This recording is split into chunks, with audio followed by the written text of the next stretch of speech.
Le lot de 120 bus Transacademia sur les 600 commandés de la Chine par le ministère des Transports est arrivé en RDC le vendredi 9 décembre 2022 par la cité frontalière de Lufu dans la province du Congo central via le port angolais de Lobito.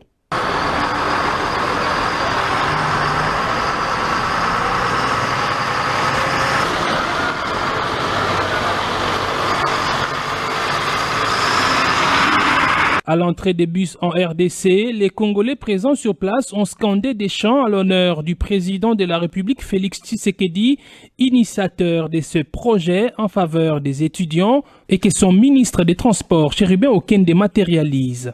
Ces bus de marque Ankai qui viennent résoudre les problèmes de mobilité des étudiants, comme l'avait promis le président de la République lors de sa visite à l'Université pédagogique nationale UPN le 5 mai 2021, sont venus avec des pièces de réchange toutes neuves. C'est la délégation du cabinet du ministre des Transports, autorité contractante, accompagnée de la cellule des passations des marchés publics et des partenaires chinois fournisseurs des bus qui ont procédé au dédouanement de ces engins pimpants neufs, tous climatisés, pour le grand bonheur des étudiants congolais. Dans le cadre du service après-vente, les 9 bus tombés en panne du fait de la mauvaise conduite ont été pris en charge par les Chinois qui sont venus avec les ingénieurs qui ont participé à la fabrication des bus pour assurer le suivi des Lufu à Kinshasa. Après check-in et ravitaillement en carburant, les bus ont pris la route pour la capitale. Le long du parcours, la population n'a cessé d'ovationner les bus Transacademia. Arrivés à Kinshasa le dimanche 11 décembre 2022, les bus ont été réceptionnés par le ministre des Transports, Voies de Communication et des Désenclavements, à qui Félix Tshisekedi avait confié la lourde responsabilité de mettre en œuvre ce projet. Tel un général qui passe les troupes en revue, Chérubin Okende a marché plusieurs centaines de mètres sur le boulevard du 30 juin, envahi par les bus aux couleurs des Transacademia. Parmi ceux qui ont conduit ces bus de Lufu à Kinshasa figure une femme que le ministre a encouragée. Du boulevard du 30 juin, le ministre a embarqué à bord d'un de ces bus étudiants pour les lieux de l'entreposage momentané. En croire Chérubin Okende, ces engins roulants sont une véritable preuve de la réalisation des promesses du chef de l'État. Nous avons été optimistes dès le départ, lorsque le chef de l'État nous a donné des orientations et instructions précises pour que nous rendions ce rêve réalité. Nous avons tout mis en œuvre, nonobstant certaines difficultés de parcours, mais aujourd'hui, je dois dire Dieu merci, nous sommes dans la concrétude de ce projet du chef de l'État. Donc j'apaise la communauté estudiantine qu'avec Félix Antoine Tshisekedi Tshilombo, ce ne sont pas des promesses non tenues. Aujourd'hui, la preuve est là.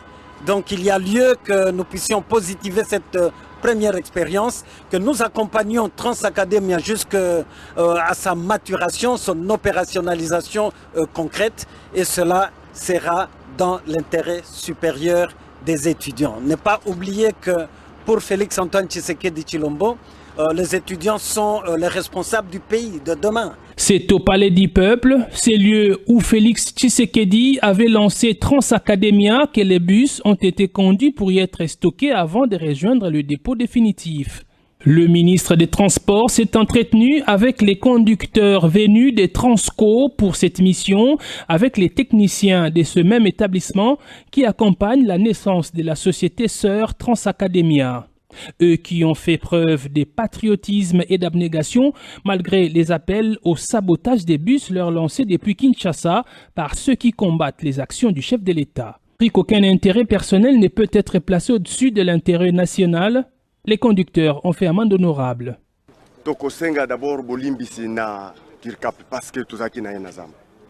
Nous l'avons beaucoup taquiné pour na oyo etali du foot nabiso. Or, problème. Il a fait quand même ce rapport na chef qui ministre. Dans les prochains jours, les bus vont être remis officiellement au comité de gestion des Transacademia par le ministre des Transports, ministre des Tutelles ou par le Premier ministre, autorité approbatrice. La firme chinoise Ankai va construire les hangars d'entretien pour ces bus urbains.